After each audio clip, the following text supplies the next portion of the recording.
dinheiro, como se a Petrobras fosse um lugar de desvio de dinheiro, e essa narrativa, que agora a gente vive a vida das narrativas, ela fosse a narrativa que reduziu uma empresa tão importante, que é onde 75% do pré-sal ia para a parte da educação, o investimento na área da ciência, da tecnologia, e a gente viveu esse processo de criminalização. Então a criminalização em si, ela não foi e não é só contra o PT, contra a esquerda, contra o MST, mas ela é contra quem defende também a soberania nacional.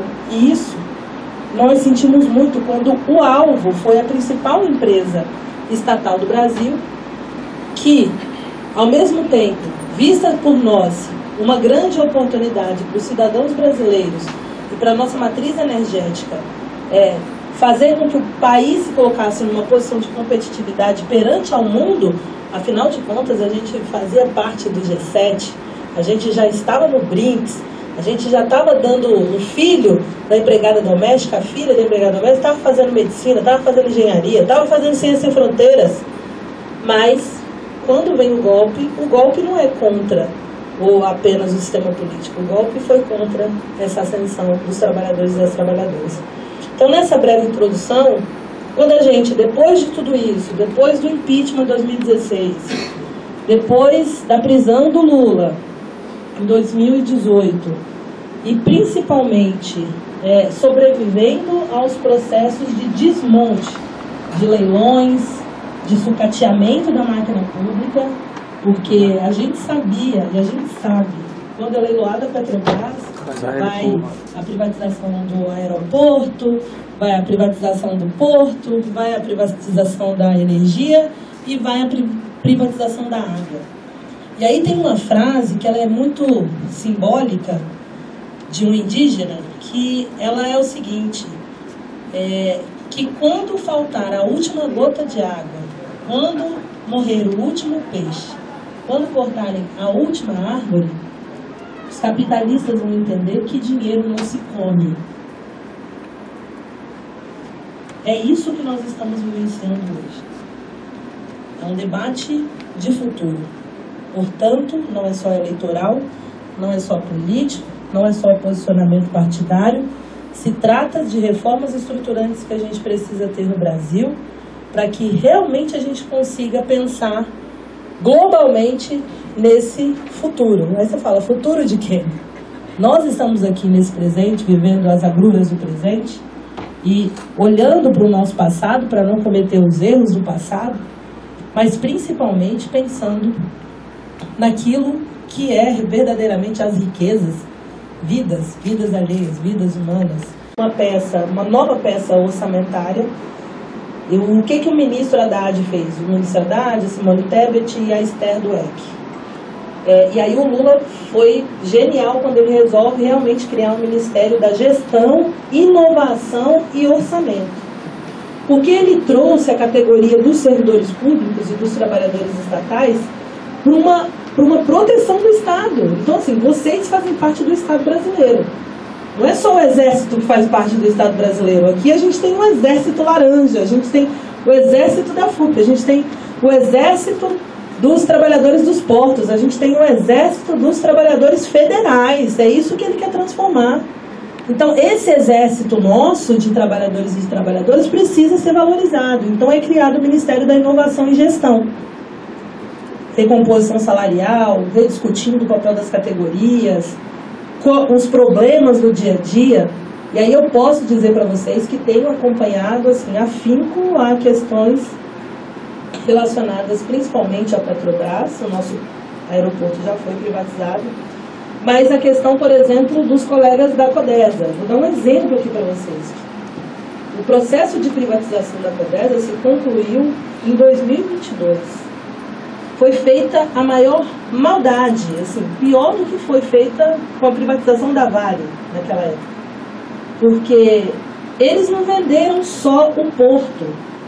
O Lula foi quem criou a guarda portuária. Então as pessoas fizeram um concurso para entrar para a guarda portuária. É como se fosse a Polícia Rodoviária Federal, que cuida das nossas rodovias. A guarda portuária é quem cuida da parte da União, dos mares, etc. E eles conseguiram privatizar a vida dos trabalhadores. Quando venderam a empresa, venderam os trabalhadores juntos. Então pensem vocês o absurdo dessas pessoas, dessas famílias, que passaram noite, que estudaram para concurso, que tinham um sonho de estar ali, que atuavam nessa área. Hoje só tem uma estabilidade até setembro desse ano.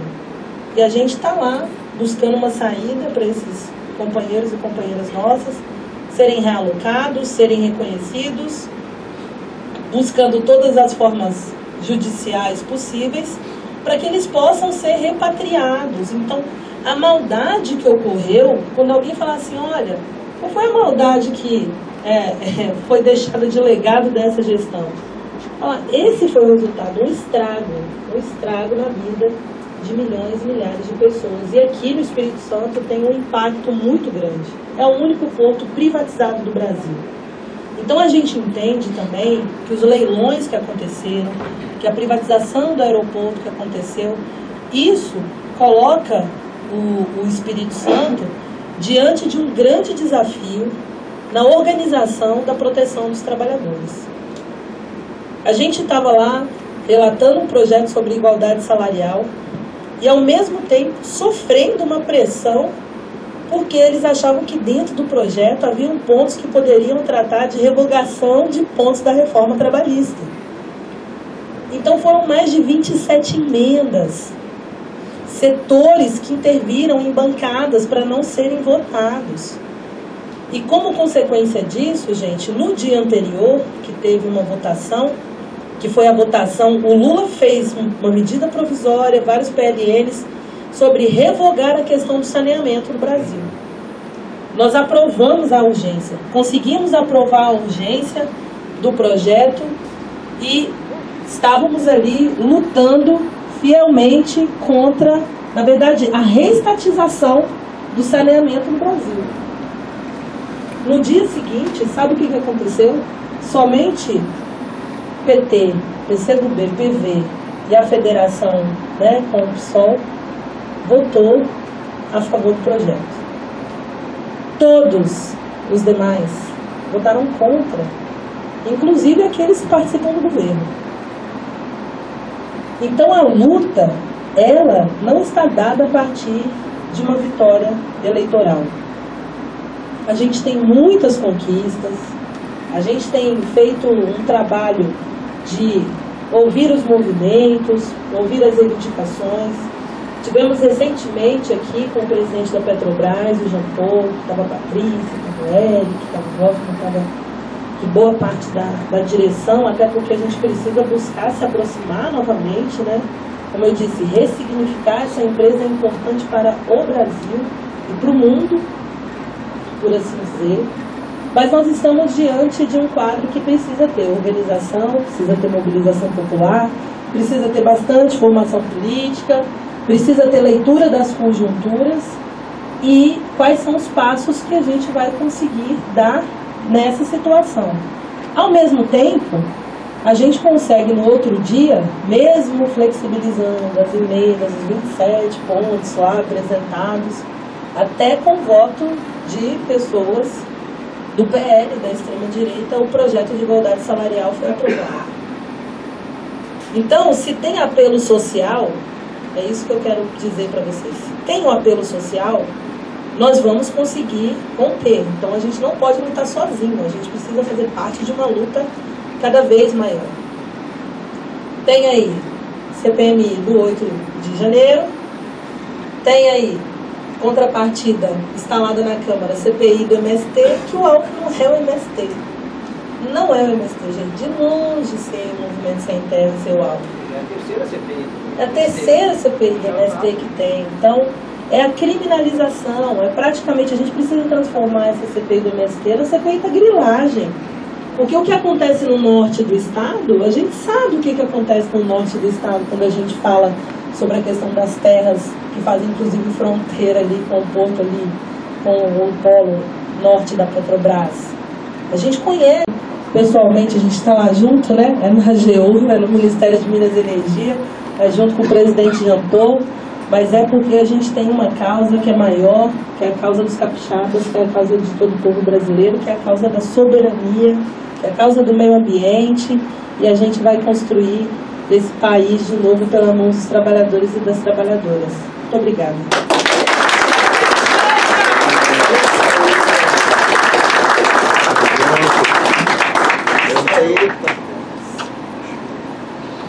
Eu fiquei aqui com a Jaque falando, não conseguia nem piscar direito. Acho que vocês também, né?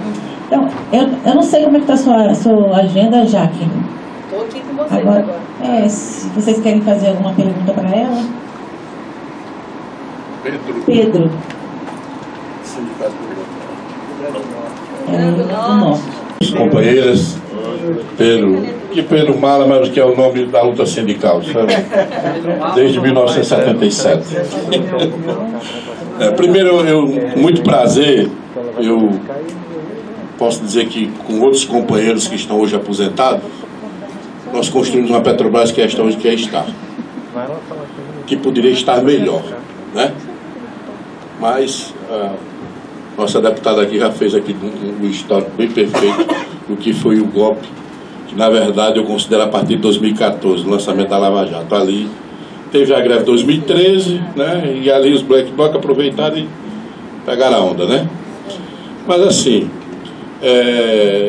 eu trabalhei praticamente, vamos dizer assim, já aos 40 anos na Petrobras. A Petrobras chegou no Rio Grande do Norte em 1976, em junho mais ou menos, as primeiras plataformas sendo instaladas lá. E eu comecei a trabalhar numa contratada da Petrobras em abril de 1977.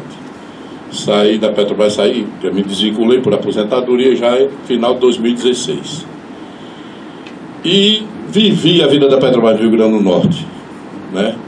A empresa, e depois quando eu passei então para os quadros da Petrobras, então eu vivi os dois lados. E agora eu estou vivendo mais ainda. Porque quer queira, quer não, o movimento sindical e os trabalhadores, eles são professores nas lutas, nas suas angústias, né? Nos seus imediatismos, né? Que a gente sabe que existem, tanto Petrobras e principalmente nos companheiros terceirizados. Esses, então, que é o tema que nós estamos tratando aqui, vamos aprofundar, mas tem uma causa que aí a gente vai debater aqui, mas eu vou com um ponto, talvez suscitem outros debates. Mas tem, eu acho que desde 2019, o PL 1017 de 2019, que isso tem a ver com o que nós vamos debater aqui, sobre a precarização dentro do setor terceirizado, que trata do chamado piso dos técnicos industriais.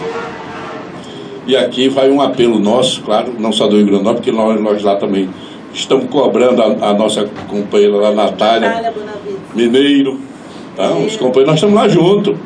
Mas movimentou, o sindicato está lá, a gente tem que estar junto, né?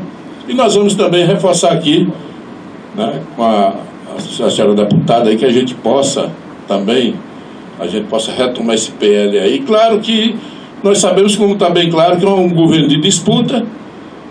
Nós estamos reconstruindo o país em todos os seus aspectos, inclusive moral. Nós estamos reconstruindo o país na questão da moralidade, da imoralidade que praticaram com a justiça, com tudo isso. Então, nessa reconstrução também, a gente queria contar com essa reconstrução aqui também dentro do movimento aqui do setor privado, na valorização da mão de obra, porque, com certeza, né, a gente conseguindo isso aí, claro, mas pelo menos ao final do ano do governo Lula, se a gente conseguir o piso para os técnicos industriais, com certeza nós vamos estar dando um grande avanço dentro do setor privado. Porque a gente vai realmente, que a gente vai debater, eu não sei se eu vou conseguir, mas tem umas disparidades que é fora do comum, porque nós temos convivido lá, que não é brinquedo não, talvez, lá a gente tem uma situação, né, que a gente chegou agora, recentemente, há uns tempos atrás aí, como a gente estava até relatando, temos que fazer cota para fazer a feira para os companheiros, porque as empresas faziam 3 meses que não pagavam salário. E a fiscalização da Petrobras aí. Então tudo isso a gente, com a empatia que nós temos dentro do movimento sindical e que nos ensina muito, é preciso a gente sempre estar buscando a saída. E a saída é política. Certo? E nós estamos aqui porque foi Lula que venceu. E foi na política. porque não seria qualquer judiciário ou qualquer coisa que iria fazer essa mudança, não. Fomos nós, e temos a obrigação do trabalho que nós fizemos na eleição redobrar com o convencimento político a sociedade, porque essa maioria que esse traste que ainda tem lá no Congresso, certo? Podemos até, de certa forma, a gente se sentir um pouco culpado, porque faltou talvez mais empenho da gente para a gente reduzir essa representação dele lá. A gente também precisa fazer essa reflexão, né? De convencer o vizinho de que o que nós estamos construindo não é para mim, não é para você, é para ele também. Ele precisa estar construindo, pelo menos com voto. Beleza? Dentro do Sindipeto, Rio Grande do Sul.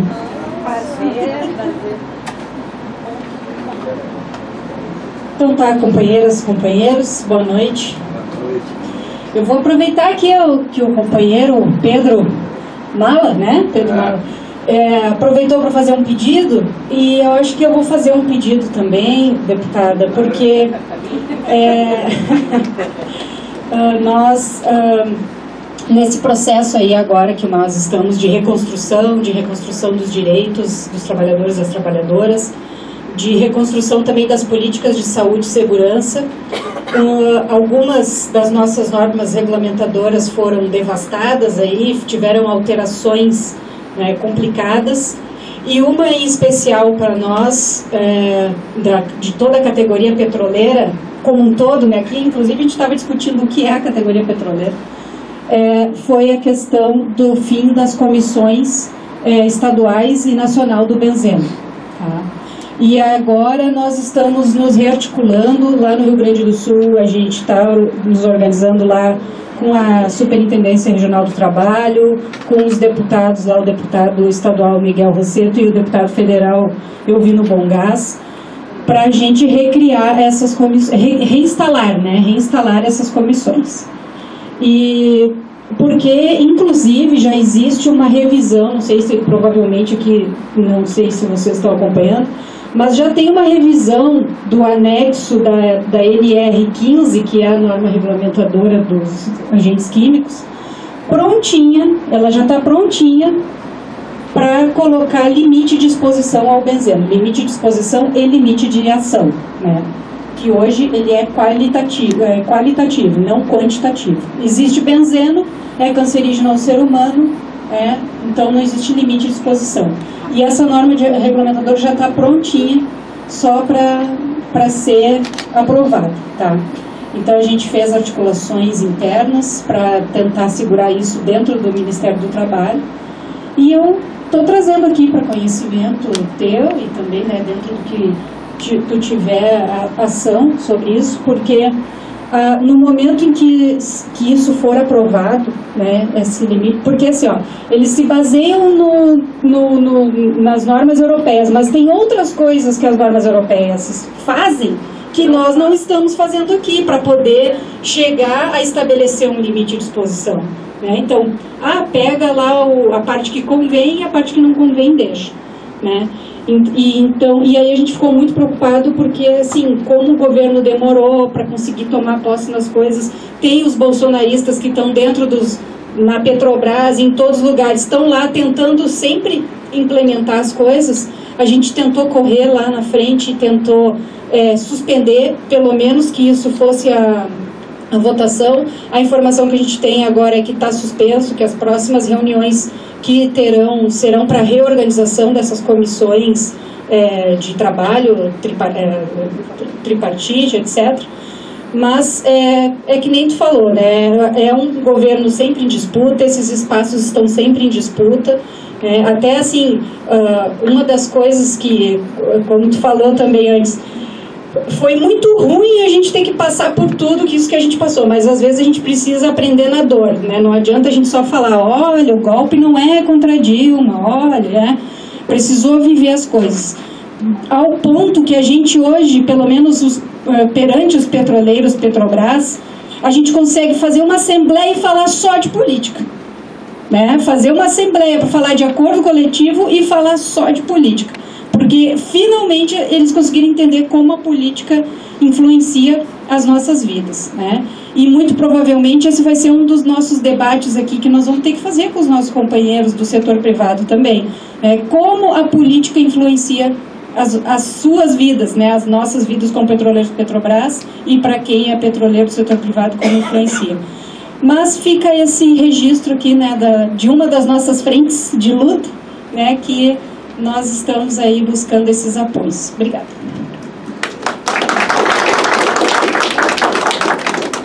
E aí, encerrar a fala da Bárbara e encerrar as inscrições, tá? Eu sou Bárbara, sou diretora do Sindipetro NF, do Norte Fluminense, mas eu sou de Natal, né? Aqui, pode chegar. Acho que a deputada fez um recorte muito importante e interessante da Petrobras. E a gente que vem da diáspora do Nordeste, né? Que eu vim na diáspora do Nordeste, né? Eu entrei na Petrobras em 2007, trabalhei no Nordeste, trabalhei em obras fantásticas do PAC, trabalhei em gasoduto, eu trabalhei na construção da usina de biodiesel, do primeiro GNL do Brasil, do GNL, do GNL Bahia, fui para Urucu, levamos unidade de gás, tiramos uma unidade de gás inteira da Bahia, levamos lá para o meio da Amazônia. Rapaz, a gente é gente doida, esse povo da Petrobras. É um know-how, a gente tem um orgulho de trabalhar em obras imensas. E esse é o recorte realmente que eu gostaria de fazer. Não é só a privatização. Houve um estacionamento na industrialização desse país. Nós trabalhávamos com grandes obras. A Petrobras era muito para lá de uma empresa de petróleo. E a gente que faz parte dela, a gente sabe disso. Era uma empresa de responsabilidade social imensa. A gente, quando chegava em obras de gasoduto, né, em lugares que não tinha, gente, não tinha hospedagem, não tinha água, né, todo o exame periódico era uma ameba nova, né, H. pylori, porque a gente precisa ver os locais que a gente trabalhava. A gente tinha a responsabilidade de contratar as pessoas localmente para mão de obra que não fosse especializada. Toda cidade que a gente passava, a gente fazia uma revolução social naquela cidade. Trabalhei em cidades que as pessoas nunca tinham calçados fechados. Trabalhamos em obra, isso era a Petrobras, né? Nunca tinha usado um calçado fechado, imagina uma bota.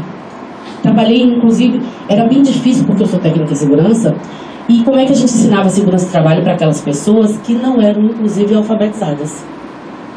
Né? A gente está falando depois de estaleiros, né, com 6.000 pessoas trabalhando cada um. Tudo isso foi retirado num pacote malvado e perverso. E até hoje, os números são chocantes, né? Como é que a gente, em 2014, a gente tinha 360 mil trabalhadores do setor privado. E 81 mil petroleiros. Né? E hoje a gente tem 45 mil. É perversa a desindustrialização e quem paga é o trabalhador. E o trabalhador que ficou no sistema, ele está pagando por precarização. E o que saiu está pagando por desemprego. E a gente assiste a fome e a destruição da ciência e do desenvolvimento econômico do Brasil inteiro. Foi isso que nos foi retirado. Então, não para retomar, muito além de lutar para que a Petrobras volte a ser interiorizada no país inteiro como era, a gente tem que voltar com um papel de industrializar, reindustrializar o Brasil. E a gente precisa voltar com os estaleiros. Urgente. Primeiro, a gente tem, não sei nem quantas agora, plataformas construindo externamente. A gente tem que voltar agora. Não é depois, é agora. É mais caro construir aqui, é mais caro. Mas é muito mais caro continuar com a fome e sem a industrialização e sem os avanços que esse sistema pode trazer para todo o Brasil. Então, acho que eu só queria trazer esse recorte, que é a reindustrialização do Brasil. Não teremos soberania se a gente não se reindustrializar. É isso. O setor privado da Federação Única dos Petroleiros.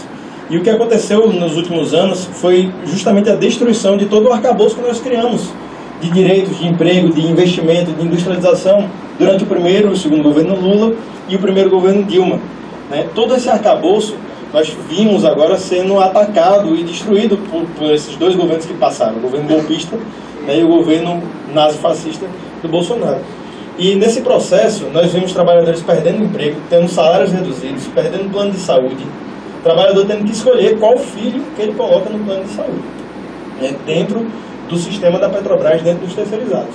E esse processo foi muito difícil para a gente, porque muitos trabalhadores viram nisso como a Petrobras sendo a inimiga dos trabalhadores. E agora nós temos esse desafio, o desafio da reconstrução da Petrobras enquanto uma empresa nacional de energia, mais do que o que eles queriam, né? Eles queriam que a Petrobras fosse um escritório no Rio de Janeiro para exportar óleo cru. E agora, nesse governo, a gente tem uma virada de chave, uma retomada do papel da Petrobras como empresa nacional de energia e, portanto, com presença nacional, né? A gente viu aqui há pouco a entrega do Polo Norte Capixaba, aqui no estado do Rio Grande do Norte. Eles conseguiram concretizar essa privatização, como estão andando também para concretizar a privatização de todos os ativos que restaram lá no Rio Grande do Norte. E a gente tem esse papel agora da Petrobras no Brasil como um todo. E por que eu estou falando isso? Porque esse papel, como você bem citou aqui na sua fala, ele está em disputa, não está dado. Não é simplesmente o novo Conselho de Administração da Petrobras, não é simplesmente o novo presidente Jean Paul Prats, não é simplesmente a possibilidade de diálogo que as federações, que o movimento sindical tem retomado com a gestão, que vai fazer isso se concretizar. Esse papel de disputa está dado, a nova composição do Conselho de Administração mostra isso para a gente, né? Então eles vão continuar disputando que os rumos da Petrobras sejam para garantir lucros aos acionistas e exportação de óleo cru, e a gente vai fazer o nosso papel de disputar os rumos para a Petrobras enquanto empresa brasileira de energia e garantidora da soberania energética nacional. A gente quer contar muito com o seu apoio nesse sentido. Obrigado. A Bárbara e o Pedro Lúcio colocaram sobre valorização da mão de obra, no caso o piso dos técnicos industriais, a questão dos benzenos, né? A gente está falando principalmente do câncer aí, sendo uma das principais fontes hoje que a gente tem lá de impacto no SUS, e o processo de reindustrialização.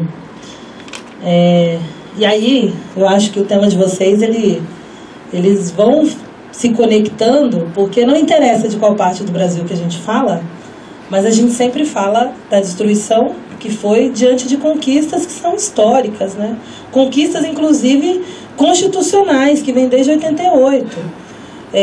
O fato da gente ter um governo que colocou ponte para o futuro e elencou o trabalhador, a Petrobras, principalmente esse trabalhador que começou a ganhar o mesmo que muitas vezes um outro advogado com outras profissões, que um médico, ele virou o inimigo do sistema. E a gente precisa entender que isso é luta de classes. Que realmente, quando você fala de trabalhador valorizado, ganhando bem, viajando de avião, entrando no mesmo restaurante que o patrão, isso se torna uma luta de classes. Então, o processo de interrompimento, ele foi um processo que ele tinha um alvo principal. Por que a reforma trabalhista foi a primeira a ser aprovada? E depois veio a reforma da Previdência? Porque a gente está falando principalmente dessa pessoa, de poder ter acesso. É aquilo que a gente fala na luta de classes, né? A gente trabalha, a gente tem direito de adquirir, a gente tem direito de possuir, porque a gente faz parte dessa massa de transformação. E aí, quando a gente vê a enfermagem ter uma conquista com o piso salarial, mas a gente vê a luta, por exemplo, dos prefeitos de falar, nós não vamos conseguir pagar. Ou às vezes alguns estados falam, nós não vamos conseguir pagar o piso da enfermagem. Ou a gente vê a luta de determinadas categorias e fala, não, nós não vamos conseguir pagar esse piso. O salário mínimo, gente, hoje está custando R$ 1.350. R$ 1.320, com a valorização. Há mais de 4 anos a gente não tinha um reajuste de salário mínimo. Olha a situação que chegou o povo brasileiro. Na época da pandemia, vivendo com R$ 400, R$ 600. Então, a desvalorização da mão de obra, nós fomos colocados, o trabalhador brasileiro foi colocado como um grande inimigo do Estado, falando, não, esse daí aguenta mais um pouquinho, espreme mais um pouquinho, retira mais direito dele aqui. E aí que tem uma coisa que é interessante, que a gente precisa conversar mais dentro das nossas categorias. Quantos empregos o capitalismo gerou? A Bárbara fala aqui, né? Nós saímos de 345 mil para um pouco mais, 360 mil para 45 mil trabalhadores. capitalismo deu certo, gente? Quantos empregos que gerou? Alternância, banco de horas, principalmente esse processo gerou dignidade para alguém ou só sobrecarregou? Ou muitos aqui da categoria estão tendo que sair, estão tendo que fazer Uber para poder complementar a renda, achando também que a uberização é a solução de tudo. Muito obrigada pela sua presença. Gente, então vamos dar continuidade? Agora sim.